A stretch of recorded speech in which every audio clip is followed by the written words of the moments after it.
even if Steph never wins another title, KD leaving Golden State was the best possible thing for his legacy.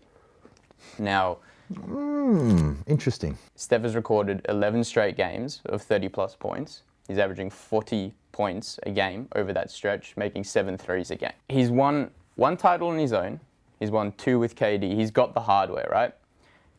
What Steph has done in the NBA and his legacy, I think, will be more in terms of how he changed the game. Which is like back in 2014 though, right? Right, absolutely. Yeah. There's been, the entire NBA world is captured by this. The players, the fans, the experts, everyone can't stop watching Steph. And I was trying to figure out what makes it so much more enjoyable, like watching Steph sink threes than anyone else. And like, sure, I might be a little biased because I'm a bit of a Steph fanboy. Are you? But I kind of likened it. I was trying to figure out like a comparison for this, and I was like kind of likening it to how like we consume art. Oh my God.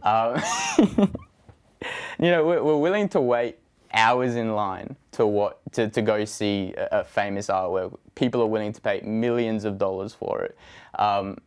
And there's copies that cost $5. There's versions of it online. There's all these things. Like it exists in other places, but it doesn't feel the same because it's not the original. And I know Steph didn't invent the 3-point shot. He wasn't the first to make it, but it is his shot. The 3-point shot has become Steph's. He was the first one to start pulling up from the logo. So he was the one who changed that shot forever. When Steph beat Wilt for most points ever by a Golden State Warrior, I thought it was cool as shit, man, because Wilt changed the game as well in a completely different way, right? But now Steph, when we're talking about him in 30 years' time, it's just like, man, before Steph Curry, people used to put their toes on the line when they were shooting 3-pointers. Yeah. He started pulling up from anywhere in the half court. Completely changed it. That's where I think he's so special. But then when we're talking about his legacy from this point on, he's 33 now, right? He's not young anymore, but obviously still playing at an incredible level. But he was, at least how we view the NBA currently, a pretty late bloomer. He came into his first season in the NBA, I think he was already 21. It took, not until his unanimous MVP did he average more than 25 points a game. Ankle injuries. Right. So if you go and look at Basketball Reference right now, Steph Curry's career average is 24 points a game.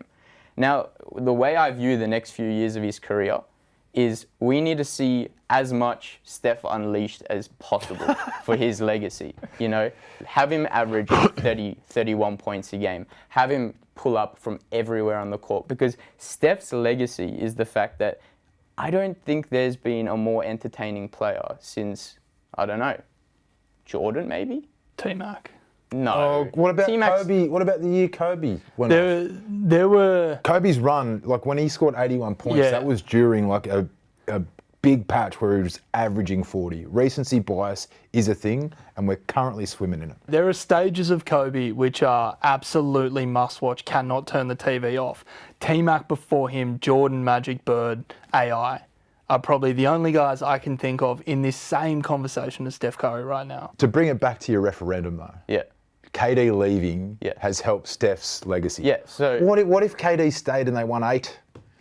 That's a pretty good legacy. What if Steph finishes his career without ever taking home a Finals MVP? And what if KD wins 2 more, right? The way I view it is, Steph, he's got the hardware he needs to back up the career that he's had. And that's always the conversation when we talk about, the NBA greats who go, yeah, but did he win a title? Yeah, Steph's got 3. And right now, the thing that's holding him back is just how many years he's actually had at the top of his game. Like when you think of the greats, you think of near on 2 decades of dominance or 10, 15 years of dominance. Steph, because he was a late bloomer, hasn't had that. He has had some incredible seasons, but it's not, it's not as many as LeBron or Kobe or any of those. He needs another, 3 or 4 years where he averages 30 points a game. His legacy is safe. It's safe. No one's going to look at the 24 points. Everyone's going to remember this run that you're talking about, which might be in the chat for Kobe's run, for Jordan's runs. Just to touch on it, in the last 10 games, he's hit more threes than Westbrook, Embiid, Chris Paul, Giannis and Siakam have hit this entire season. It's a great run. People will think of him in this run and runs similar to that. They won't be thinking, 24 points. You know, everyone knows who Steph is. Right now we have context. When we look back at it and we're talking about careers, and suddenly you're like, Steph only averaged 24 points a game. And that's the thing. That's exactly the thing, is that once he's done, 5 years down the track, we're going to look back and all you have is what he did on paper.